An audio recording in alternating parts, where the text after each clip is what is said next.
All gastroenterologists, or many gastroenterologists, do have niches. Some are general gastroenterologists, but mine is liver disease.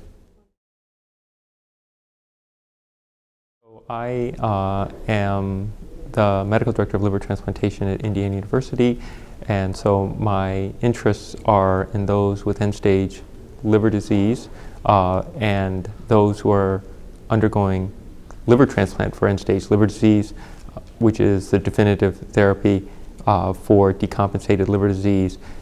I also have a large interest in viral hepatitis, particularly viral hepatitis C as well as hepatitis B, and in addition to other forms of cirrhosis.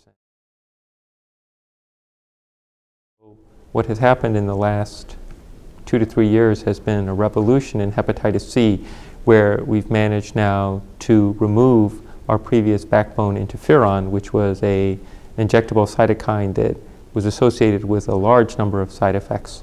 And while we could get cure rates that were as high as 75% when we added our first generation direct-acting antiviral agents, the side effects that accompany these higher sustained response rates for some were truly problematic, and the backbone interferon was actually quite difficult for many people to tolerate who had significant comorbidities, psychiatric disease, and other comorbidities, autoimmune diseases, that just made the backbone for hepatitis C therapy not palatable and thus not a therapeutic option. We've now transitioned to where we have all oral direct-acting antiviral agents that are now taken for relatively short durations, 8 to 24 weeks, and you can cure above 95% of these individuals with relatively benign side effects.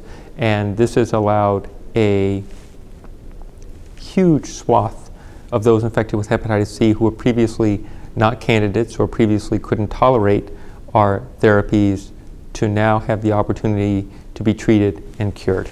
That is, many of our previously considered special populations or populations of greatest need have evaporated because they get the same high sustained response rates, and this includes HIV, hepatitis C co-infected individuals, blacks, those with cirrhosis, those who have received organ transplants. All of these groups had lower sustained response rates or lower cure rates with our previous interferon-related backbone, and now they enjoy the same high sustained response rates as do those without any of these comorbidities. As you get older, it's harder and harder to tolerate interferon.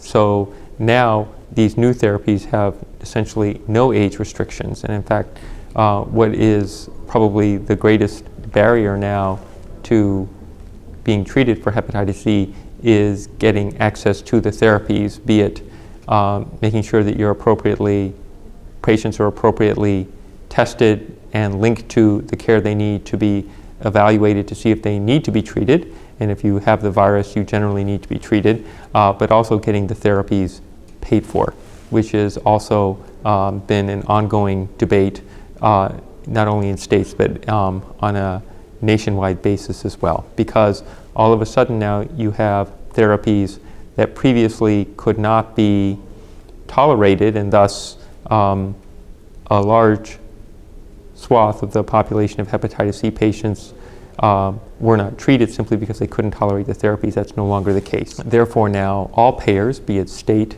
private, or any of the other payers, have to look at their budgets now, because these individuals now are eligible for the new therapies, and so how to manage this uptake is something that we're all going to have to work hard to make sure that the uptake can be managed and get all these people treated.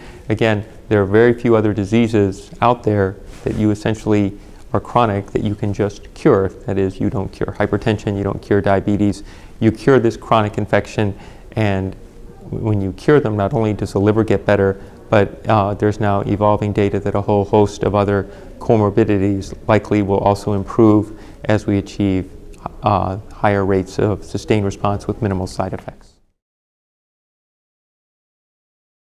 What we're finding now is that hepatitis C, which is the most common reason to undergo liver transplant, at least for now, we can actually cure these individuals either before transplant or after transplant. Post-transplant hepatitis C has always been an enormous challenge for the transplant community because the natural history, once you give the anti-rejection medicines, the natural history is such that the fibrosis rate is markedly accelerated. And so what took an individual, say, 20 years to develop cirrhosis if they were infected with hepatitis C could happen in 4, 5, or 6 years after you get the immunosuppression.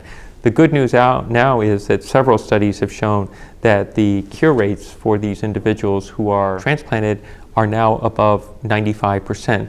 And what that means is that if you have hepatitis C and you're transplanted, really nobody should get into trouble with recurrent hepatitis C related decompensation now. We have the tools to find these individuals and get them successfully treated. Before transplant is a bit more challenging, and that is because those individuals, we can cure them. The rates are a bit lower with those who have what we call decompensated liver disease, that is, their livers aren't working as well. They're still very high, they're 85 to 90%, but they're not the same 95% or higher. What also remains to be determined with regard to the optimal approach is, should we be treating these people before transplant? Should we be waiting after transplant? And the reason why this is such a challenging problem is because the regional variability for transplant across the United States is substantial. That is, you have parts of the country where you can get a liver within a year. You have other parts where it's 3 to 4 years. You can cure somebody with hepatitis C. When you do that, the level of decompensation actually gets better in the majority of individuals. That's been well demonstrated. The problem is, to get transplanted, you actually need to be worse, not better. And so what happens is that some of these people who will improve after you've cured them, that's great. They may not improve to the point where you can remove them from a transplant waiting list. And hence they're in a no man's land, or what some people have described at this meeting as MELD purgatory. That is, they're not so sick that they can get their transplant right away because you've arrested the chronic inflammatory process of hepatitis C by curing them. On the other hand, they don't improve to the point where they can resume their normal lives, go back to work, and do the other things that make them productive. And so we're across the country struggling with who should we be treating and who should we be deferring till after transplant.